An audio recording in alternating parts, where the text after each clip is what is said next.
Assalamualaikum warahmatullahi wabarakatuh. Terima kasih teman-teman yang sudah ngeklik channel Vilas Chess. Kali ini aku akan sharing tentang bagaimana sih cara membuat ide dalam permainan catur. Ya, jadi ide dalam permainan catur itu sangat penting. Untuk apa? Jadi sama-sama akan melakukan keunggulan ataupun kemenangan dalam permainan catur. Kita lanjut aja, lihat dari posisi seperti ini. Jadi untuk melakukan ide dalam permainan catur, kita itu harus membayangkan terlebih dahulu kemana sih kita akan melakukan serangan ataupun target ancaman dari posisi seperti ini. Kita bayangkan kalau misalkan benteng di B2 akan melakukan serangan di pion lemah hitam, yaitu yang berada di petak C6, kemudian di petak G6.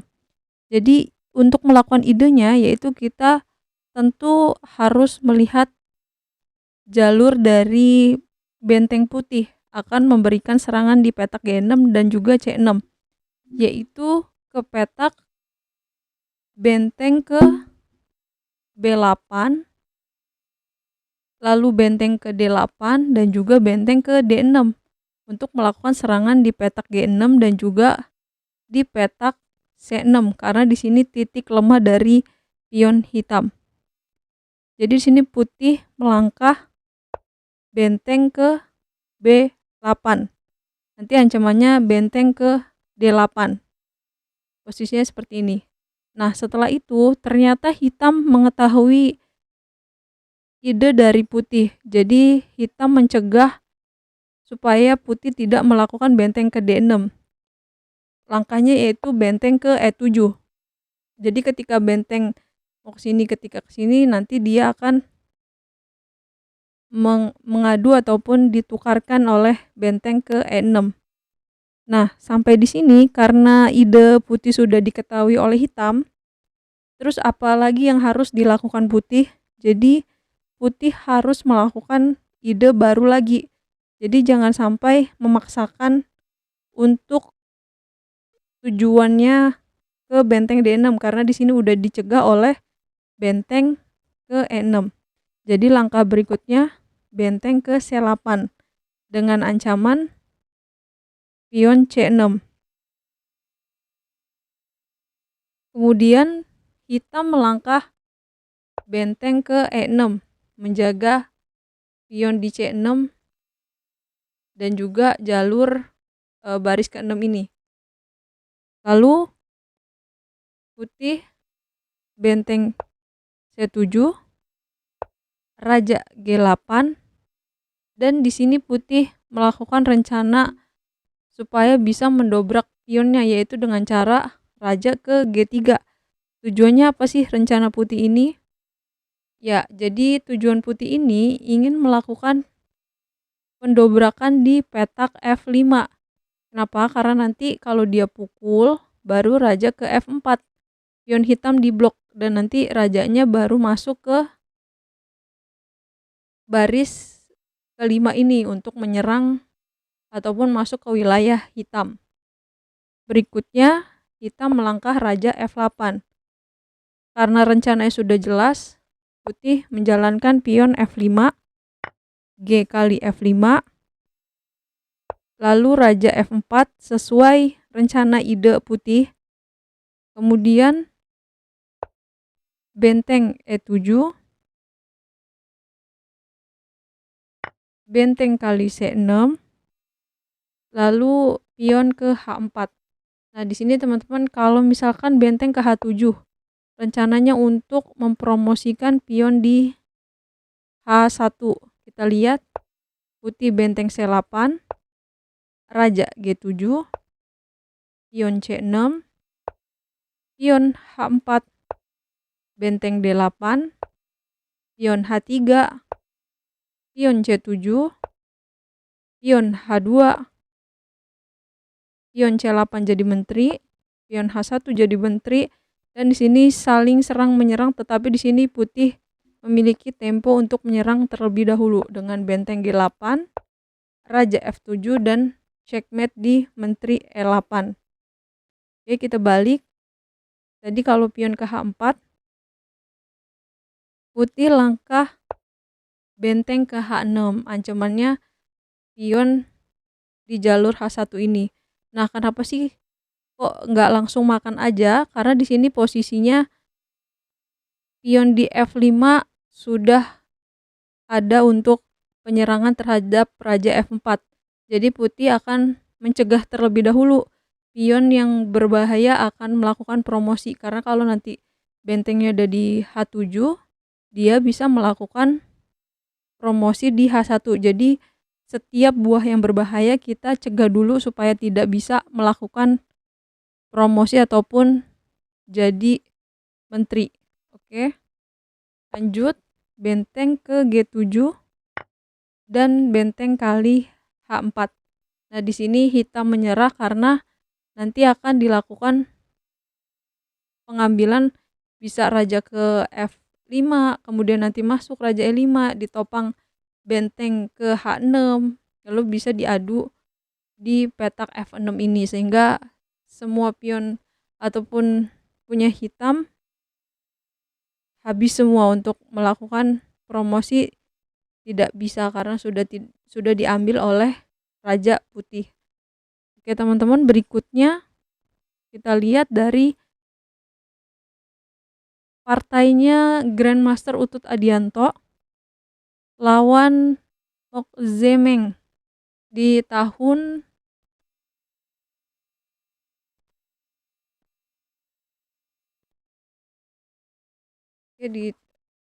di tahun 2016. Kita langsung aja. Putih D4, pion G6, kuda F3, gajah G7, pion E4. Nah, di sini pembukaan yang dinamakan modern defense. Lalu pion C6, pion C4, pion D5, pion E5, gajah G4, kuda BD2, pion E6, pion H3, gajah kali F3, kuda kali F3, kuda E7, gajah D3, D kali C4, gajah kali C4. Nah, di sini hitam memiliki petak lemah yang berada di D6 dan juga F6. Berikutnya, kuda D7, rokade, kuda B6, gajah B3, menteri D7, menteri E2, A5, dan A4. Nah, A4 ini mencegah supaya putih tidak bisa melakukan serangan di A4, nanti dia bisa A3 ngedobrak di petak B2 ini. Jadi putih langkahnya A4. Lanjut lagi, rokade, benteng D1, benteng FD8, pion H4, kuda BD5, pion H5. Nah, putih di sini memberikan bidaknya secara gratis terhadap hitam. Jadi hati-hati kalau kita mendapatkan sesuatu yang gratis, karena di sini kalau misalkan dipukul nanti pionnya rusak dan juga diambil oleh pihak putih, karena nanti bisa menteri E4, kemudian nanti ancamannya bisa ke menteri H4 dengan pengambilan di H5 ini. Lanjut, benteng AC8, gajah D2, pion B6, menteri E4, kuda B4, H kali G6, H kali G6, kemudian gajah G5, menteri E8. Nah, kita posisi seperti ini kita lihat, jadi gimana sih caranya untuk memberikan ide, menemukan ide di dalam permainan catur.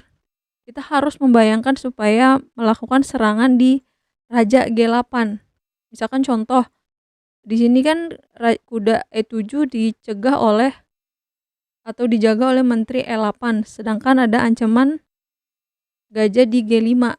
Kita membayangkan bahwa bagaimana kita akan menembus di jalur sayap raja seperti ini. Contoh, bisa menteri H4 ngancem. Kalau misalkan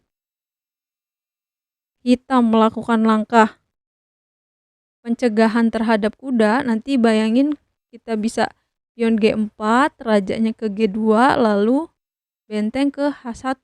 Rencananya untuk menteri ke H7. Jadi harus sering melakukan ataupun mencari ide-ide supaya melakukan serangan di raja G8.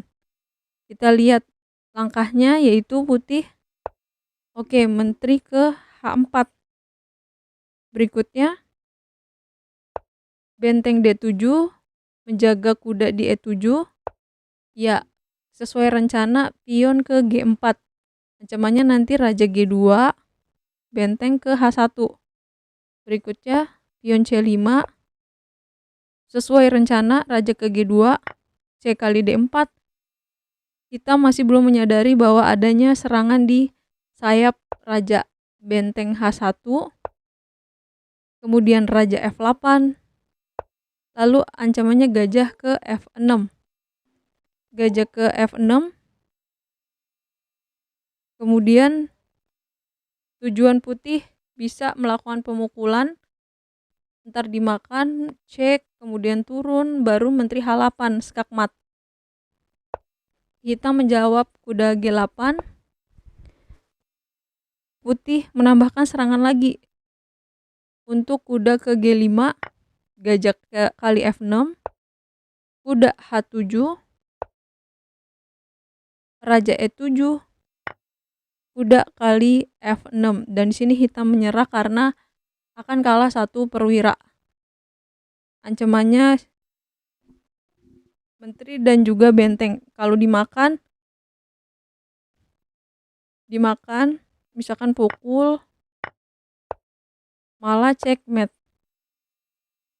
Posisinya seperti ini. Kalau misalkan menterinya lari, kita bisa mengambil kuda di G8. Nanti kalau dia lari bisa cek lagi. Jadi banyak perwira hitam yang habis oleh putih. Oke teman-teman, ini aja tentang cara menyusun ide kita dalam permainan catur. Semoga teman-teman bisa melihat dari beberapa teknik-teknik ataupun idenya. Ini aja teman-teman, semoga bermanfaat.